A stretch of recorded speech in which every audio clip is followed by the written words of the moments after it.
Good afternoon, everyone. Good afternoon to those who are joining from the UK and nearby time zones, and good time of the day from wherever else you're joining. Oh, amazing number of questions that have come up, and thank you for making the time for this webinar. My name is Jeev Sahoo, Sahoo like Yahoo. I speak about mental health and emotional health. I'm not originally a psychologist, and many of my audience have mentioned that this is what they like about me. Um, I have been an employee, business owner, manager, leader.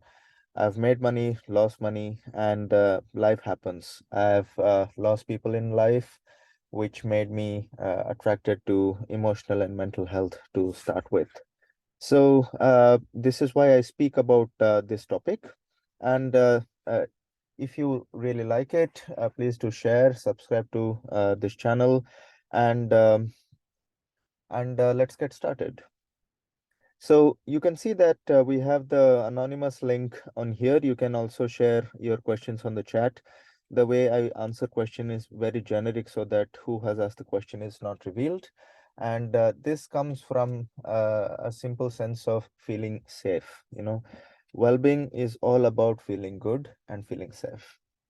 And of course, I get some spam because of the anonymity, but that's worth it because there are some very interesting questions that have come, and you can refer to the previous recordings in order to look at questions related to workplace, questions related to how to talk to your spouse about money, if you're feeling anxious about it, how to reframe situations.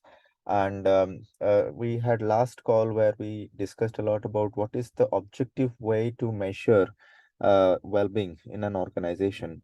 And I have kept some of the slides in here. We won't go into that this time because last time we talked it in detail. You can look at that recording, but I've kept the slides in case you want to take a screenshot and reuse it in any form. Of course, these are taken from public domain.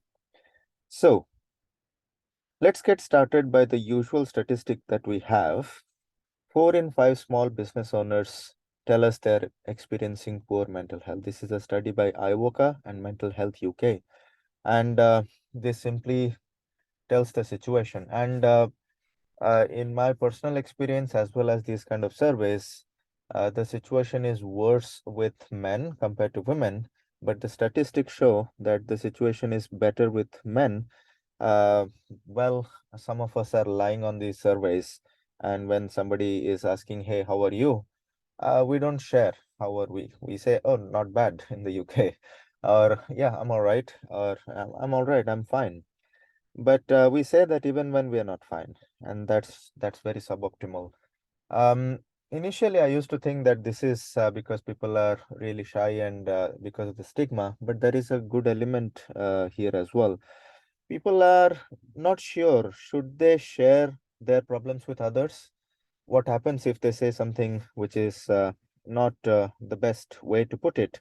They have not been trained to deal with situations. So it comes from a good situation where I really don't want to put my troubles into someone else. That's one way to look at it. But at the same time, we all feel judged. And you will see that statistics in one of the slides coming up towards the end, which I had shared last time. But 3 in 4, 75% of us, if we are not feeling our best, we don't share that with our office that today I'm not coming because I'm feeling XYZ of this kind. We might simply say, I have a tummy ache, I have a flu, or something else. Okay. And it's unfortunate. This is a topic which diminishes, the problem diminishes if you talk more. If we don't, it does not. Okay. So we got to talk more. Now, today we are going to talk a few tips about how do we take care of our mental health without going into the jargon side of things. Let's make something very simple. This was a question that was asked by a bunch of you, and some of us have gone through the framework that we talked about: purpose, control, forgiveness, and so forth. And these frameworks are available on the channel as well as on the website. But let's make it even simpler. Let's start with us. One of the simplest way you can take care of your mental health is by taking rest. Remember the green zone, blue zone, yellow zone that we have talked in the previous webinars. By taking rest, physiologically, mentally, and emotionally, you are resetting yourself.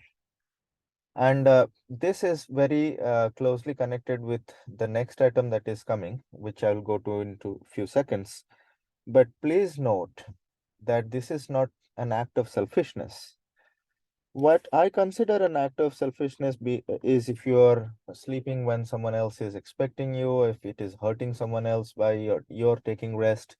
But remember the oxygen example in airplane. If you are not well, if you're in the blue zone or yellow zone or something, you need to fix yourself before helping someone else. So you might inform them, I need a bit of rest. And in fact, I'll do the task even in shorter amount of time if I am rested. And you will find that when you're focused and rested, things take even lesser time. You're more efficient. The number of errors are less. But please take rest. If you are not rested, our decision making is affected, and that leads to us picking up the wrong emotion in our emotions matrix, and slowly what could have been just something small starts becoming something big, something that frustrates us, angers us, and so forth. But it may not be really as serious if to start with and if you're rested. This also means when we speak about resting, uh, think of other things that you do for self-care. Going for a shower, having food in time, having a sip of water, going to the gym, going for a spa treatment, or whatever else that is helpful to you, going for a walk, going for a run. These things are extremely important. Um, the key word here is regeneration. This is whatever you have gone through, sleep helps you regenerate. Okay. If you are following our Mindly 10-10-10 challenge, where we do 10 minutes of movement for 10 days of consistency and donate 10 quid to a charity of your choice, 10 pounds to a charity of your choice. Um, it's all about that. But every other day in there, Ash has mentioned in the instructions, take rest. I mean, if you have walked one day, the next day is rest day. So those kind of things are very important. Okay. Um, Many times this question comes that I feel I'm not doing my best if I'm taking rest. You matter. You matter. Just think of it that way. If your oxygen mask is not put, you might not be doing the best to help people in case of an emergency or even in normal cases as well. If you are burning out, you got to take care of yourself first. So it's not selfishness at all. Please think of it as self-care. We spoke about the Mindly 10-10-10, where we move for 10 minutes for a consistency of 10 days and donate 10 pounds to a charity of your choice. And the keyword here is move. Move more. Even if it is moving from your living room to your bedroom, keep moving. Keep moving. And this is extremely important because I mean, apart from the scientific things that happen where like you have endorphin release, you have other chemicals helping you, um, in our purpose, control, and service framework, we have one thing that really helps us. Moving gives you a micro sense of purpose and control. Now, when I say micro, what I'm trying to say is you're not trying to solve life's problems in 5 minutes. What are you doing in the next 5 minutes? What are you doing in the next 1 hour? That's what we mean. And secondly, when we say control, what it means, it's not about controlling others or controlling your environment. Can you take some action about the current situation? And moving is the best proxy you can have. You are actually moving your body. You are in charge. Now, depending on the situation, you might move less, you might move more, never exert yourself, take medical advice. But any kind of movement is extremely, extremely useful for your emotional and mental well-being. Moving matters. Move more. Speaking of purpose and control, And the last part in that framework is service or value, right? You do something that creates value. Uh, What we really helps when you are not feeling your best is engage in an activity that actually silences or calms down your thought. It could be drawing something. I have a friend who goes and makes a sandwich once in a while. I have someone I know who goes for a small run that actually combines the movement part as well as engagement part. You could listen to music, and you could do something else which is productive. Now, the question that came relates to the fact that is watching Netflix engaging? Because it is involving your mind, it is taking you away from the anxiety state and so forth. What I mean by engagement is, are you feeling good out of it and growing out of it? Now, if you watch 8 hours of Netflix or something like that, I mean, you should definitely do that once in a while. But beyond a point, if it becomes your go-to mechanism, then you have switched to a coping method where you're switching on the TV or the computer whenever you are feeling anxious, and that becomes that anxiety distraction cycle that we talked about a few calls ago. And that's not what we mean.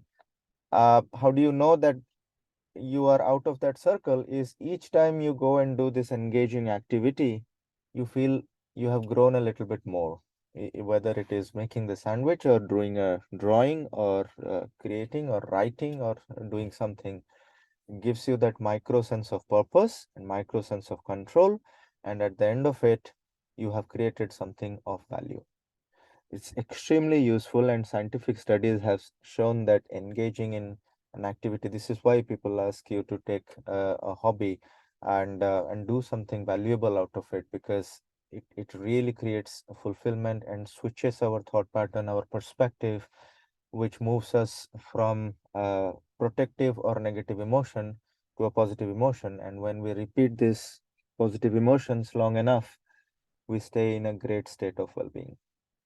Well, we have said so many times until now, the goal is not that you are going to solve all your problems. The goal is there will still be ups and downs, but can you balance yourself back quickly enough before you hurt yourself or anyone else or feel bad or do something which is not useful?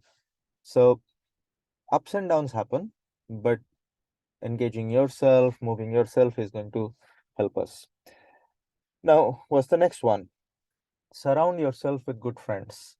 Surround yourself with friends to start with, and we talked about friends in the reframing call that we did, where let's say some of my friends said, Jeev, you are stupid, but just because I wanted to belong, I said, oh, okay, I'm stupid. And when I believed it for too long, um, it stays and becomes a friend of our inner critic, right? Instead of our inner cheerleader. But if it is not helping you, step out. Do one little task of self-respect and take a break from that friendship and move on to another kind of friendship which is helping you. Now, it's very rare to get great friends, right? But you know, one person who is really, really close and is always available to be a great friend is you yourself. Hear that again. It's you yourself who can start being your best friend. And as you do that, the rest of the world starts reflecting and you start getting the right kind of people around you. And when I say right kind, it means they help you grow, they help you feel good. It's not they're always praising you, they're the ones who will criticize you. But when they criticize you, you grow out of it and you feel good out of it. So think about that for a moment. Having friends is your support system. And when you have your support system, your mental well-being and emotional well-being is automatically taken care. That's step -1, because it's not even step 0. You have already taken the prevention steps in order to take care of your emotional health and mental health. Okay, so that would be the third step to get into a better state of emotional health. Let me quickly see what we have. I wanted to talk about generalized anxiety and when to talk about mental well-being. So a very brief review. there were a couple of questions about variety of anxiety disorders, and the one we focus on is the generalized anxiety disorder. And for the rest of them, there are more experienced specialists available. What we do is a GAD-7 assessment, which GAD simply stands for general anxiety disorder, and effectively there are a few questions where there is a tiny score that comes, and if the score crosses a limit, you should talk to a medical professional, take help, and talk to someone more responsible, and this is not a substitute for medical advice, but 80 to 90% of situations are very preventative, which is where we are helping. You can take a screenshot. I mean, if you search on the internet, you can find this. Excessive worry and tension without reason is one of the main characteristics of general anxiety. It actually starts reflecting in your body. You feel tense in your muscles, the digestion is not well, sleep is not well, irritability is there. So these things matter, and many a times they do get away when you follow this framework of green, yellow, and red zone, and come to the green zone. From the blue you take rest, from the yellow you slow down, from the red you stop what you're doing and slow down. Take a few breaths, use your body, mind, and intellect in order to relax. Body, go do an exercise, have a sip of water, take rest. Mind, engage in some activity, and reflect, and that helps to come to the green zone. Okay, and the rest of it, I won't go through it. Looking at the time, we have very few minutes left. This is a slide that I really found useful when someone asked, Jeev, when do we speak with you? Because many a times people speak when things have crossed a line and someone has said something very dangerous, and they say, oh, you need to talk to somebody. But even before that, when you see someone who is going through overwhelm, burnout, emotional breakdown, worried about economy and money, dealing with uncertainty, and really frustrated, talk to us. Talk to somebody in your support network. In fact, the 2nd of February, in a couple of days, is Time to Talk Day in the UK. And the whole month of February is Boost Your Self-Esteem Month in the US. So talk and share. And we have bunch of things we do. I mean, this is not a sales call, so I won't go into that. But just find someone to talk to, and if you can't find someone, talk to someone who can provide support, or call us, and we will do our best to provide support. The first step is to share. I do this, like I said, when I was going through my own journey. um, I did not find the right kind of solutions, and people keep on watching hundreds of YouTube videos trying to become their own psychologist, which actually I got my own diploma in psychology because of that. Although I come from an automotive and investment industry, but yeah, life happens, and we got to talk. So psychology helps in this case. And instead of actually going through uh, very complicated situations, why don't we make it so simple, that as simple as talking to someone? Okay, it helps us in many, many ways. Click a picture of this QR code, or go on the link if you want to know a bit more about what we do as far as teams are concerned, founders are concerned, investors are concerned. Like I mentioned, I kept some slides from the previous webinars. We won't go deeper into this, but you can take screenshots. You can share this in your team meetings. You can see the source of the slide over here as well. But crazy statistics, crazy statistics. On the positive side, 11% lower turnover, and well-being is extremely important. Well, all the recordings for this call are available on our YouTube channel. So I tried to answer about, I combined the answers for about 12 questions today.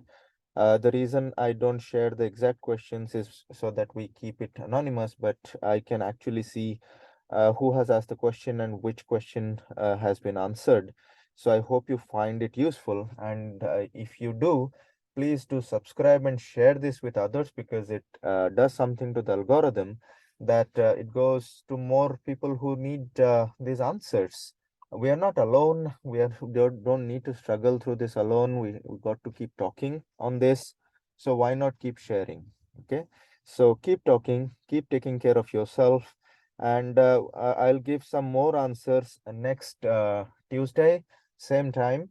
If you have more questions, you know how to reach us, team@mindly.uk. You can book a complimentary call as well as, and you can look at all the previous answers on our YouTube channel. Thank you again. Take care and bye.